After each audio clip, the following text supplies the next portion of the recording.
안녕하세요. 애나의 다락방 라디오입니다. 살다 보면 일부러 의도하거나 계획하지 않아도 자연스럽게 상황이 흘러가면서 이루어지는 일들이 간혹 있습니다. 오늘 읽어드릴 책을 정하는 과정이 그랬는데요. 지난번 폰더시의 위대한 하루 중 안네 프랑크 부분을 소개해드렸었죠.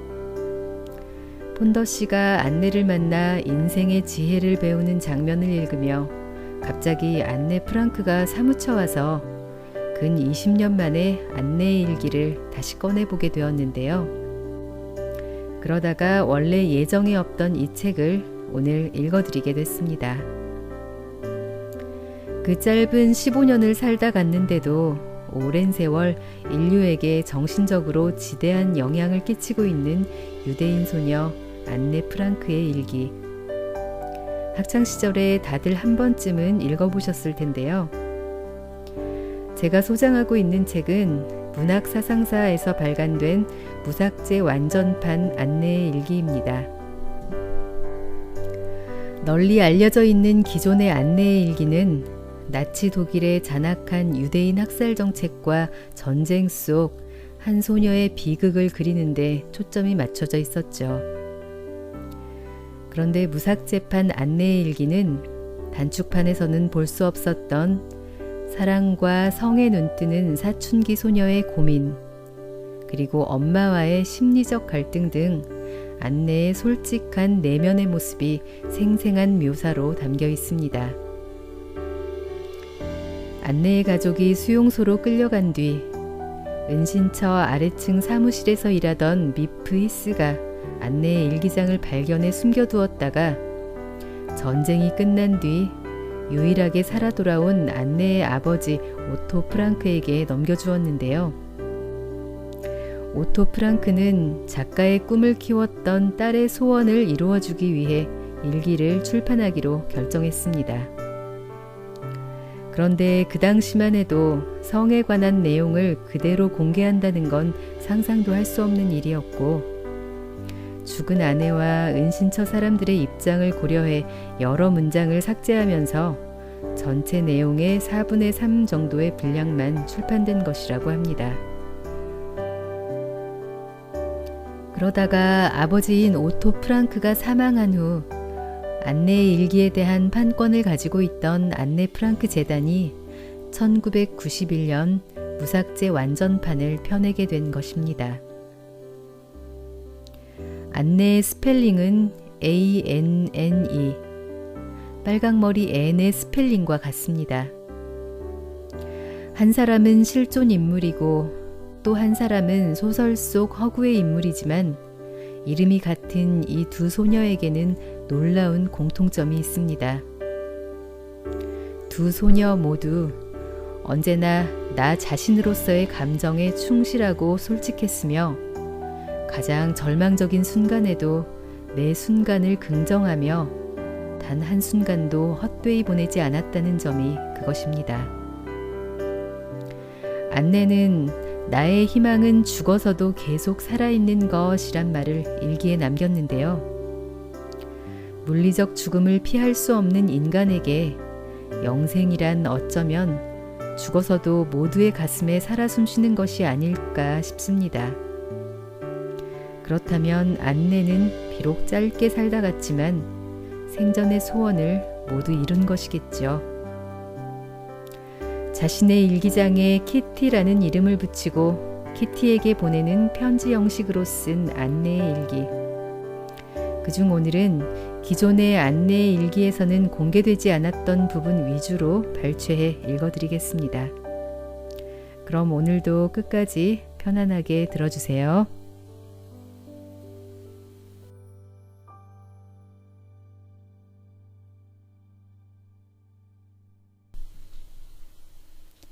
(1943년 1월 30일) 토요일.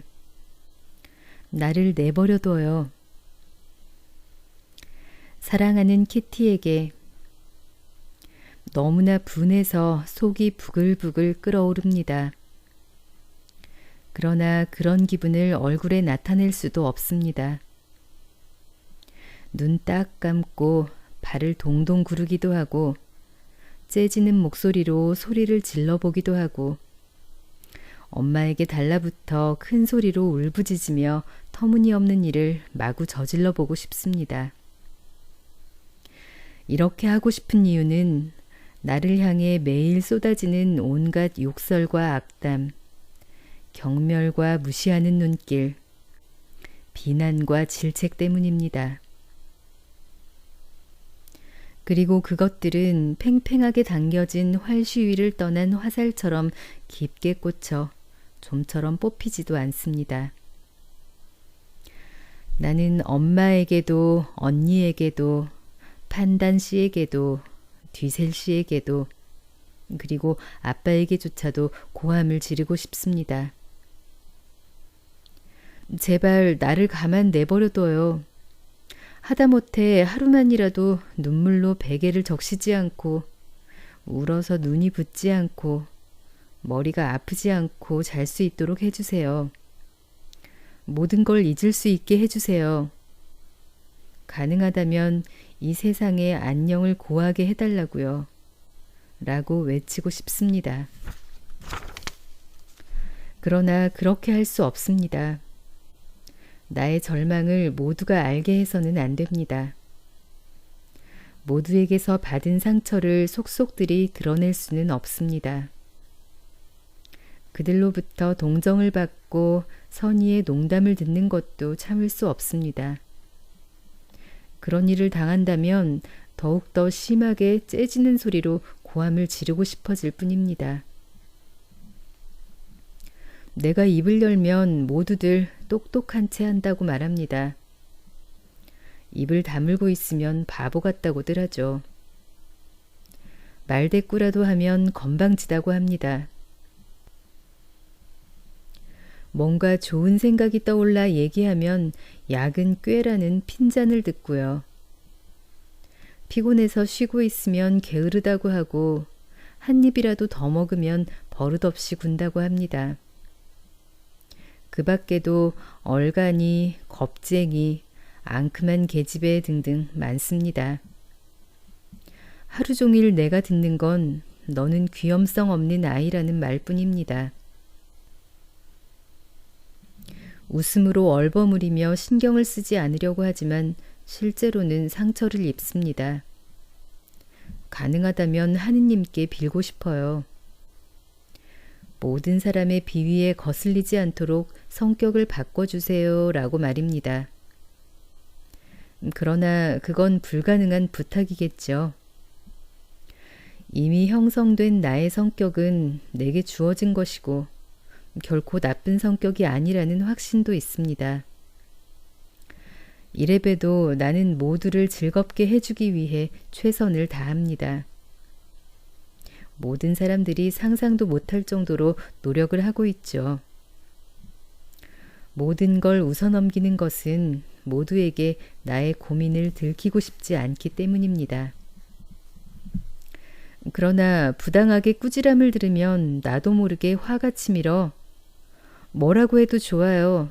제발 가만 내버려둬요. 어차피 타고난 성격은 못 고칠 테니까요. 라고 말하면서 엄마에게 대든 적도 한두 번이 아닙니다. 그럴 때에는 당연히 건방지다는 말을 듣게 되고 이틀쯤은 아무도 말을 걸어주지 않지만 그 일이 별안간 어떤 계기로 인해 깨끗이 잊혀져 다시 다른 사람들과 똑같은 대접을 받게 됩니다. 그래도 나는 어느 날은 아양을 떨며 어리광을 부리고 다음 날에는 다시 독서를 퍼붓는 따위의 짓은 도저히 못합니다. 그렇게 할 바에는 차라리 황금의 중용을 선택하겠습니다. 나의 기분은 내 가슴에다 깊이 묻어두고 가능하다면 단 한 번만이라도 좋으니 모두가 나에게 하는 것처럼 모두를 깔보는 태도를 취해보고 싶습니다. 아, 그게 가능하다면 얼마나 멋질까요? 그럼 다음에 또 안내로부터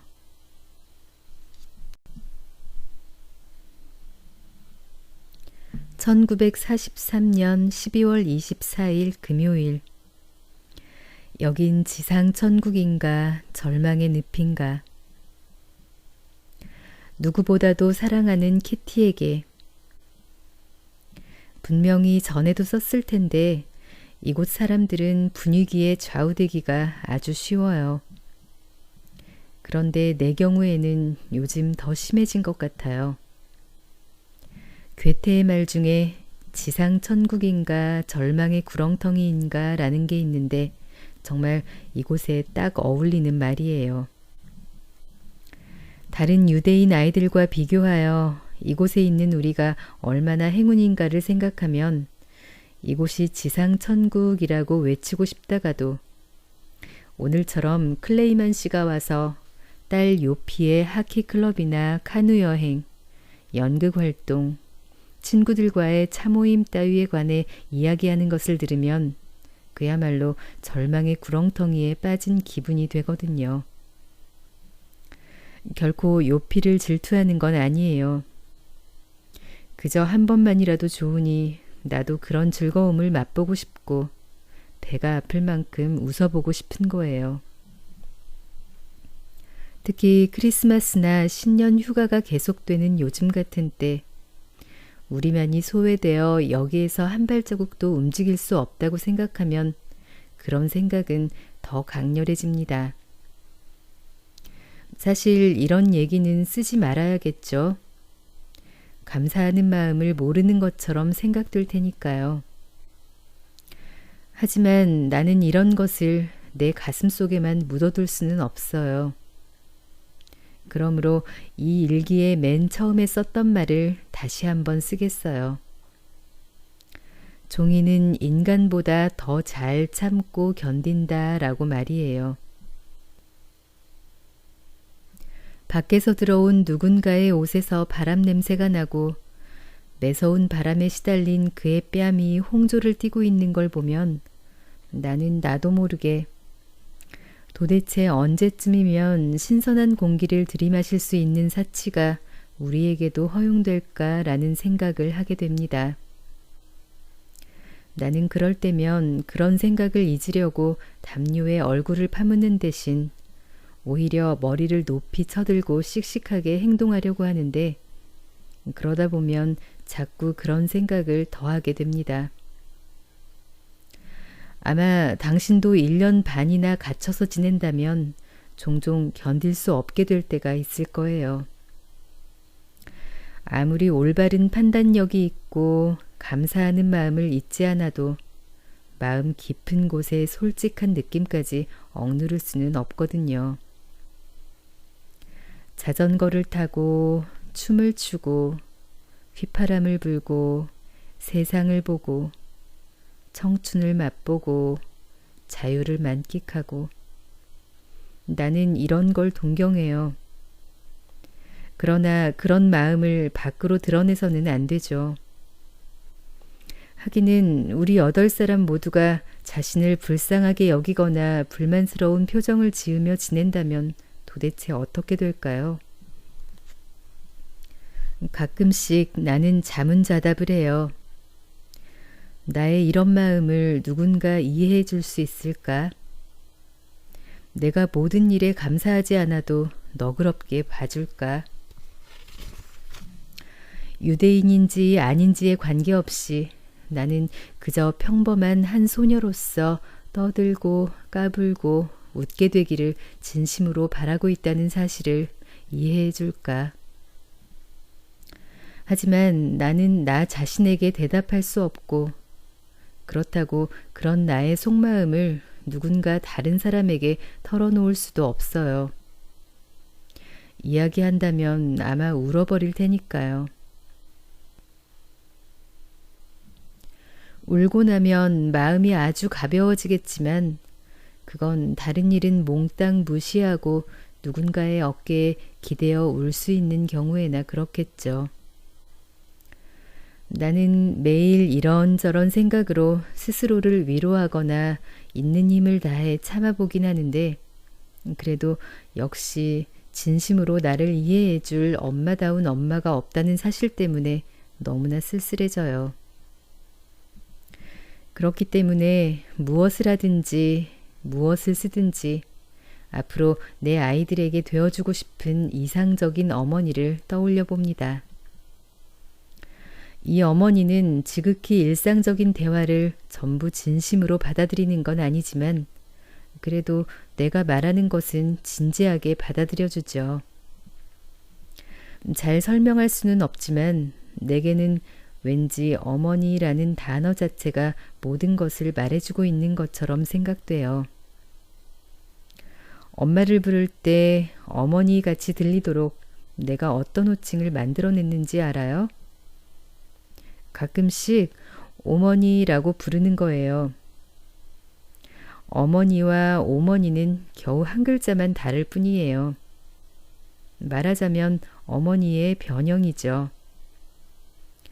언젠가 진심으로 사랑할 때가 오면 이것을 어머니라는 존칭으로 바꿀 작정이에요. 하지만 엄마 자신은 아직 그것을 눈치채지 못하고 있죠. 다행이에요. 눈치챈다면 슬퍼할 테니까요. 이 얘기는 이 정도로 해두는 게 좋겠어요. 당신에게 편지를 쓰면 절망의 구렁텅이에서 조금은 빠져나올 수 있어요. 그럼 안녕. 안내로부터.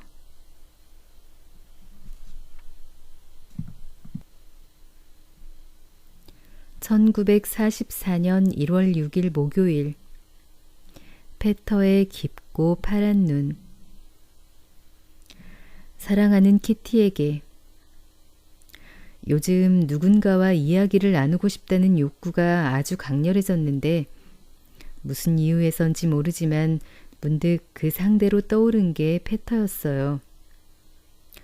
요즘도 낮에 가끔씩 페터의 방에 올라가지만 언제 가도 그곳은 아주 편안한 곳이에요. 하지만 페터는 보통 사람보다 훨씬 내성적이어서 설령 성가시다고 생각하더라도 결코 사람을 쫓아내는 짓 따위는 하지 않기 때문에 내가 그를 귀찮게 하는 게 아닐까 싶어서 오히려 오래 있을 수가 없어요. 슬그머니 그의 방에 자리 잡고 그가 말을 꺼내게 할 수는 없을까 하고 이것저것 구실을 찾았는데 마침내 어제 그 기회가 찾아왔어요. 페터는 요즘 다른 것은 하나도 하고 싶지 않을 정도로 크로스워드 퍼즐에 몰두하고 있죠. 그래서 그 퍼즐 푸는 것을 도와주다가 어느 틈엔가 작은 테이블을 사이에 두고 의자에 앉은 그와 소파에 앉은 내가 서로 마주보게 된 거예요. 문득 얼굴을 들고 그의 깊은 파란색 눈을 들여다보니 그가 나의 뜻밖의 방문에 당황하고 있음이 느껴졌어요. 그러자 내 안에서 기묘한 감각이 살아나는 거예요. 왠지 모르게 그의 마음을 읽을 수 있었어요. 그의 표정에서 곤혹스러움과 어떻게 하면 좋을지 몰라 자신 없어 하는 마음과 동시에 조금씩 꿈틀거리는 남성의식 같은 것을 느낄 수 있었어요. 그의 능숙하지 않은 내성적인 태도를 보고 나는 아주 다정한 기분이 되어 이렇게 말하고 싶은 충동에 사로잡혔지요. 있잖아, 무엇이든 좋으니까 너 자신에 대해서 말해주지 않을래? 이런 바보 같은 잡담 말고 더 나은 화제거리는 없니? 하지만 그런 말은 생각하기는 쉽지만 입 밖으로 꺼내기는 너무나 어려운 일이랍니다. 결국 그때는 아무 일 없이 지나갔지요. 그저 얼굴을 붉히는 증상에 대해 이야기를 나누었을 뿐이에요. 물론 여기에 쓴 것과는 좀 다르게 그가 어른이 되었을 때 좀 더 자신감을 가질 수 있는 방향으로 이야기를 몰고 갔지요. 밤에 잠자리에 들고 나서 그때의 일을 처음부터 끝까지 돌이켜 생각해 보니 누구에게도 들리지 않도록 소리 죽여 하염없이 울 수밖에 없었어요. 나로서는 내가 먼저 원해서 페터와 친해진다는 건 생각만 해도 소름 끼치는 일이에요. 그리움을 채우는 방법은 얼마든지 있겠지만 그 그리움이 점점 심해지고 있으니 문제죠. 여하튼 한 번의 실패에 굴하지 않고 앞으로도 자주 페터에게 가서 그 무거운 입을 열게 하겠다고 결심했습니다. 그렇지만 제발 내가 페터를 사랑하고 있다는 따위의 생각은 하지 마세요. 전혀 그렇지 않으니까요. 만약 판단시 댁의 아이가 남자가 아니라 여자였더라도 나는 지금처럼 그 아이와 친해지려고 노력했을 테니까요. 오늘 아침에는 7시 5분 전쯤에 눈이 떠졌지만 일어난 뒤에도 그때까지 꾸던 꿈이 또렷하게 생각났어요. 나는 의자에 앉아 있고 맞은편에는 페터가 앉아 있었으며 우리 둘은 메리보스의 화집을 보고 있었습니다. 그림은 한쪽 페이지에만 들어있었고 나머지 한쪽 페이지에는 그림 외에 다른 내용들이 그려져 있었지요. 너무나 선명한 꿈이어서 지금도 거기에 그려져 있던 그림의 일부를 기억할 정도예요. 그런데 그뿐만이 아니었어요. 꿈은 계속되어 문득 페터와 눈이 마주쳤는데 나는 굉장히 오랫동안 그 아름다운 빌로드 같은 갈색 눈을 바라보았어요. 이윽고 페터가 입을 열었는데 아주 조용하게 알고 있었다면 진작 내게로 왔을 텐데 하는 거예요. 그 말을 듣자 나는 갑자기 가슴이 벅차올랐지만 일부러 퉁명스럽게 얼굴을 돌렸어요. 그랬더니 내 뺨에 부드러우면서도 아주 차가운 뺨이 닿잖아요. 그 감촉은 너무나도 황홀하고 너무나도 기분 좋은 이 대목에서 눈이 떠진 거예요. 하지만 뺨에는 아직 그 감촉이 남아있어요. 그의 갈색 눈이 마음 깊숙이 파고들어와 내가 지금도 자기를 뜨겁게 사랑하고 있다는 것을 아나봐요. 그를 잃어버린 슬픔을 도저히 참을 수 없어 다시 눈물이 넘쳐 흐릅니다. 그렇지만 페터야말로 지금 나의 단 한 사람, 선택받은 단 한 사람이라는 것을 이 꿈으로 확인할 수 있어서 정말 기뻐요. 페터의 이미지가 지금까지 이렇게 분명하게 마음속에 떠오른 적은 없었어요.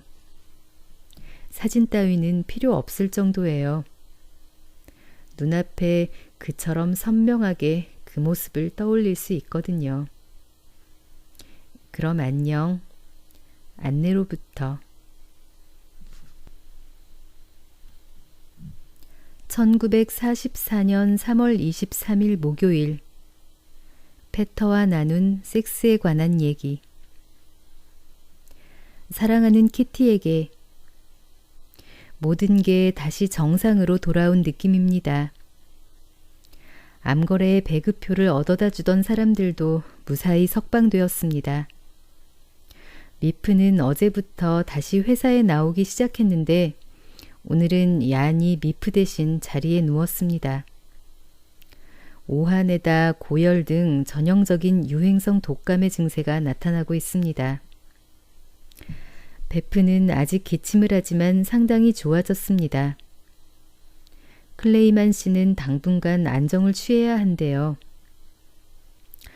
어제 은신처 근처에 비행기가 떨어졌습니다. 승무원은 겨우 낙하산을 타고 탈출했고 기체는 어떤 학교에 떨어졌습니다. 다행히 학교에 학생은 없었지만 작은 화재가 있었고 2명이 목숨을 잃었습니다. 내려오는 승무원들을 겨냥해 독일군이 일제히 맹렬한 사격을 가했기 때문에 이 비겁한 방법에 시민들이 모두 분개했습니다. 그야말로 폭발하기 일보 직전입니다. 여자들은 거의 까무러칠 정도라니까요. 그럴 때 폭격이라니 너무 지나친 것 같아요. 이제부터는 나에 대한 이야기를 쓸게요. 어제 페터와 이야기를 하다가 계기가 무엇이었는지는 잊어버렸지만 마지막에 섹스에 관한 얘기를 하게 되었습니다. 사실은 훨씬 전부터 그에게 물어보고 싶었던 것이 한두 가지 있었거든요. 그는 뭐든지 다 알고 있을 것 같았습니다. 언니도 나도 이 문제에 대해서는 전혀 모른다고 말하자 그는 놀라는 것 같았습니다. 나는 그에게 언니와 나에 대해서, 아빠와 엄마에 대해서 여러 가지 얘기를 했습니다. 두 가지 다 최근에는 과감하게 말할 용기가 없었던 문제입니다. 그는 그러면 내가 얘기해 줄까? 라고 하면서 내가 좋다고 하자 가장 먼저 피임기구의 구조에 대해 들려주었습니다. 그 얘기를 듣고 나서 내가 대담하게 그렇다면 남자아이는 어떻게 해서 어른이 되는지 아느냐고 물었더니 그는 잠깐 뭔가 생각하더니 그 질문에 대한 대답은 밤에 하겠다고 했습니다. 나는 이것저것 물어보면서 언젠가 자크가 들려준 굉장히 힘이 센 남자아이에게 걸리면 여자아이는 완전히 무방비라는 얘기도 했는데 그는 웃으며 어쨌든 나에 대해선 걱정하지 않아도 괜찮아 라고 말할 뿐이었습니다. 어두워지고 나서 다시 방에 찾아가자 그는 남자아이의 몸의 구조에 대해 이야기해 주었습니다. 물론 이야기하는 쪽도 듣는 쪽도 조금은 쑥스러웠지만 그래도 그런 얘기를 페터와 할 수 있다는 건 정말 멋진 일이었어요. 상대가 남자아이든 여자아이든 관계없이 개인적인 문제를 이 정도까지 숨김없이 털어놓을 수 있을 거라고는 두 사람 모두 여태까지 생각해 본 적도 없거든요. 지금 나는 모든 걸 다 알아버린 듯한 느낌입니다. 그는 콘돔에 대해서도 여러 가지를 이야기해 주었습니다.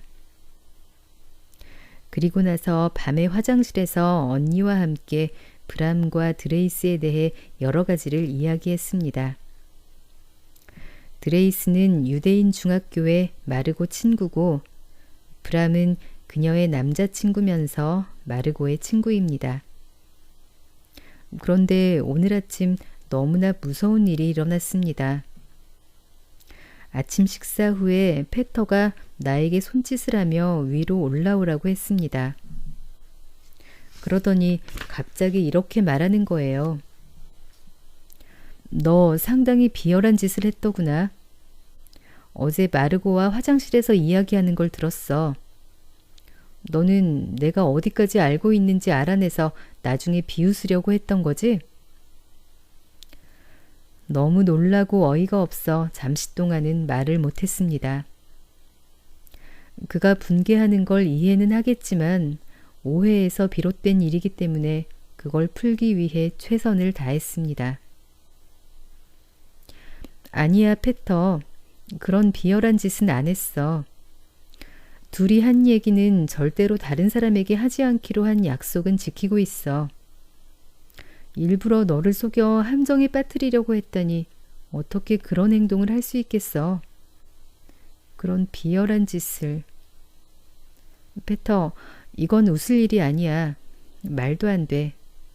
나는 절대로 고자질 같은 건 안 해. 이제까지 내가 말한 건 전부 진실이야. 나를 믿어주지 않을래?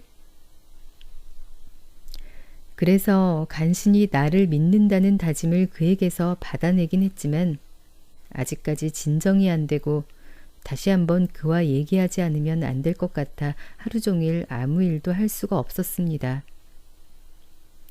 그렇긴 해도 그가 곧바로 나에게 불만을 터뜨려줘서 정말 다행이었다고 생각해요.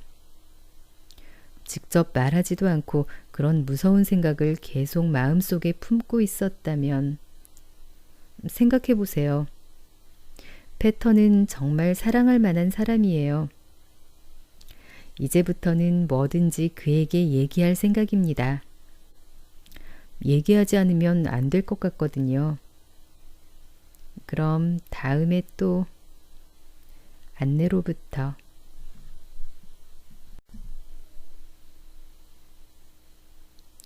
(1944년 4월 17일) 월요일. 고민. 아빠에게 고백을 해야 할까? 사랑하는 키티에게.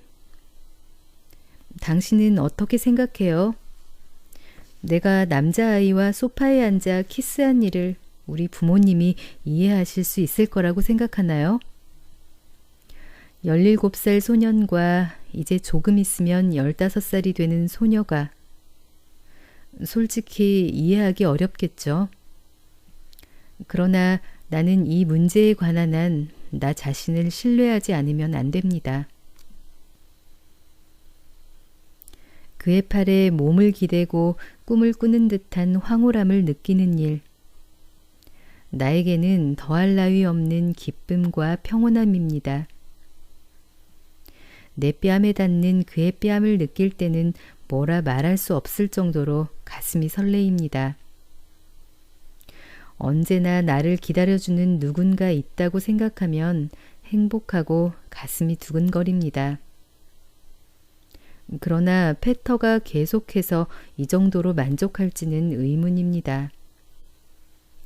나는 그의 약속을 잊지 않고 있지만, 그렇지만 그는 남자잖아요.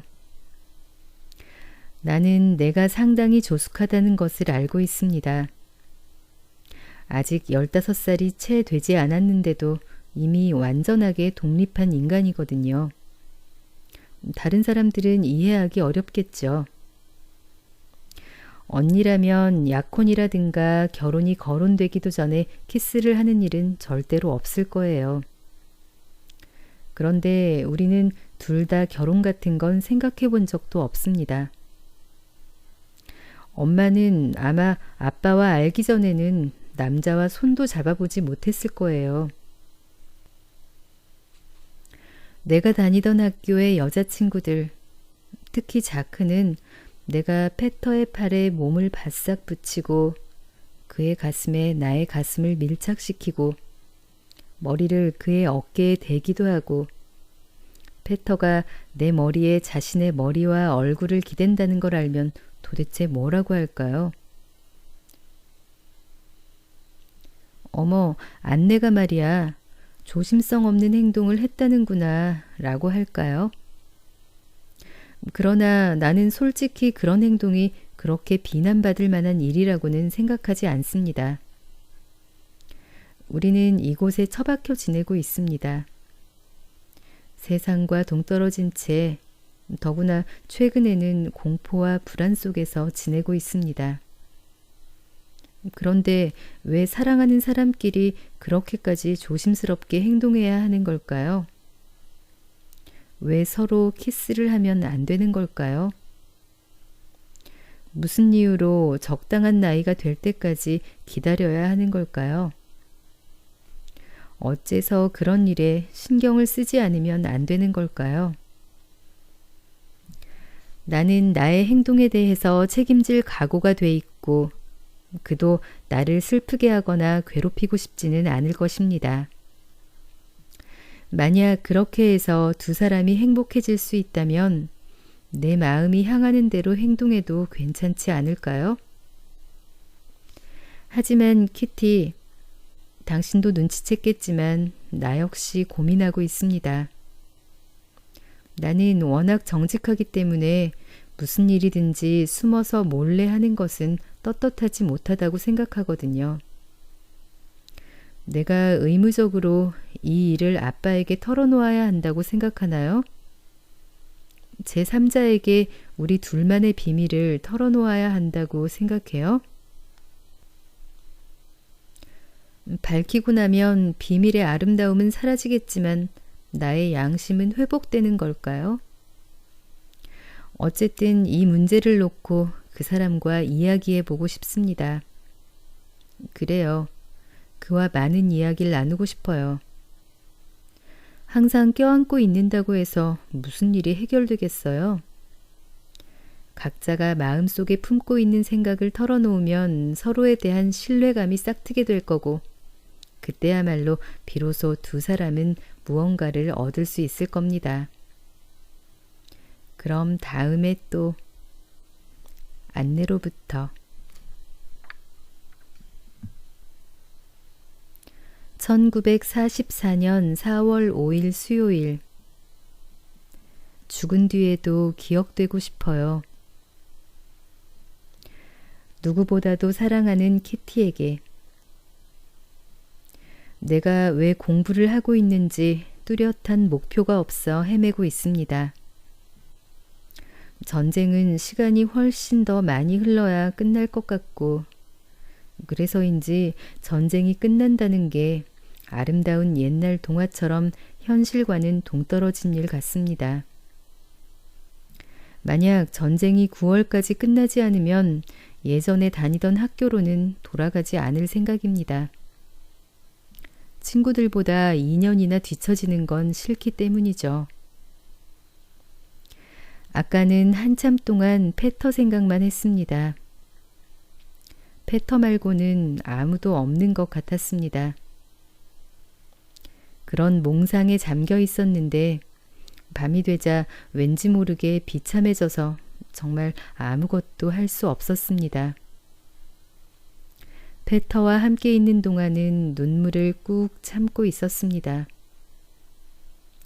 떠들기도 하고 판단 아저씨와 레몬 펀치 때문에 바보처럼 깔깔거리며 웃기도 하면서 말이죠. 그런데 혼자 있게 되자 가슴이 터질 정도로 울고 싶어지지 뭐예요. 잠옷으로 갈아입고 나서 카펫도 깔려있지 않은 마룻바닥에서 무릎을 꿇고 경건하게 기도를 올린 후에 웅크리고 앉아 흐느껴 울었습니다. 내가 우는 소리를 옆방에 누군가 듣기라도 할까봐 애써 눈물을 참으며 나 자신에게 용기를 북돋워 줄 만한 말을 생각해내려고 했지만 내 입에서는 안 돼, 안 돼, 안 돼 라는 말만 새어나왔습니다. 부자연스러운 자세로 오래 있었기 때문에 몸이 완전히 굳어버렸습니다. 침대 모서리에서 비틀거리면서 간신히 일어나 침대에 누운 것이 10시 반쯤이었습니다. 어휴, 울음은 그때서야 겨우 그쳤어요. 울어서 기분 전환이 됐는지 지금은 완전히 기운을 되찾아 열심히 공부하고 있는 중입니다. 바보가 되지 않기 위해, 장래 저널리스트로서 성공하기 위해서요. 그래요. 저널리스트야말로 내가 원하는 직업입니다. 문학적인 재능은 있다고 생각합니다. 내가 쓴 이야기 중에 잘된 작품이 2개 정도 있는데 은신처에서 일어나는 일들에 대해 쓴 글에서는 유머도 엿볼 수 있습니다. 일기에도 표현력이 풍부한 부분이 많습니다. 그래도 정말로 재능이 있는지 없는지는 훨씬 나중에야 알 수 있겠죠. 에바가 꾼 꿈은 내가 쓴 동화 중에서도 가장 잘된 작품인데 어디에서 그 착상을 얻었는지는 나도 잘 모르겠습니다. 카디의 생애에도 상당히 잘된 부분이 있지만 전체적으로 보면 그렇게 뛰어난 작품은 아닙니다. 내 작품에 대한 가장 정확하고 가장 객관적인 평론가는 바로 나 자신입니다. 어느 부분이 잘되고 잘못되었는지는 내가 가장 정확하게 잘 압니다. 글을 안 쓰는 사람은 그런 일이 얼마나 멋있는 일인지 잘 모르겠죠. 전에는 그림을 잘 그리지 못해서 속상했는데 지금은 글을 자신 있게 쓸 수 있어서 다행이라고 생각합니다. 책을 쓰거나 신문 기사를 쓸 정도의 재능까지는 없다고 해도 혼자만의 즐거움을 위해서는 언제든 글을 쓸 수 있다는 건 보람 있는 일이라고 생각합니다. 나는 글 쓰는 걸 포기할 생각은 없습니다. 엄마와 판단 아주머니, 그 외에 많은 여성들처럼 매일 집안일만 하다가 어느 사이엔가 잊혀진 존재로서 한평생을 보내는 것은 나로서는 상상할 수도 없는 일입니다. 나는 꼭 무언가를 얻고 싶습니다. 남편과 아이들 말고도 이 한 몸을 바쳐도 후회하지 않을 무언가를 말이에요. 나는 대다수의 사람들처럼 뚜렷한 목표 없이 그냥 타성에 젖어 살고 싶지는 않습니다. 주변의 모든 사람에게 도움이 되고 기쁨을 주는 존재이고 싶습니다. 내 주위에 있으면서도 실제로는 나를 모르는 사람들에게까지 필요한 존재이고 싶습니다. 나는 죽은 후에도 여전히 기억되고 싶습니다. 그런 의미에서 글을 통해 마음속의 생각을 표현할 수 있는 글 쓰는 재능을 주신 하느님께 감사드리고 있습니다. 글을 쓰는 순간에는 어떤 일이라도 잊을 수 있습니다. 슬픔은 사라지고 새롭게 용기가 솟아납니다. 그런데 과연 내게 문학적인 재능이 있을까요? 언젠가는 저널리스트나 작가가 될 수 있을까요? 꼭 되고 싶습니다. 글을 쓰면 나의 상념, 이상, 꿈 등 모든 걸 새롭게 파악할 수 있거든요. 상당히 오랫동안 카디의 생애에는 손을 대지 못하고 있습니다. 마음속으로는 이야기의 내용을 어떻게 발전시켜 나갈지 결정했는데 왠지 쓰려고 하면 그게 잘 안 되는 거예요. 어쩌면 완성시킬 수 없을지도 모릅니다. 갈 곳은 쓰레기통이나 스토브 속일까요? 그런 생각을 하니 오싹한데요. 그렇지만 한편으로는 경험이 부족한 고작 14살 먹은 어린아이가 인생 철학에 대해 제대로 쓸 수는 없을 거라고 스스로를 위로하면서 용기를 내어 다시 시작하자고 마음을 먹습니다. 꼭 성공해야겠어요. 이토록 간절하게 글 쓰길 원하니까요. 그럼 다음에 또 안내로부터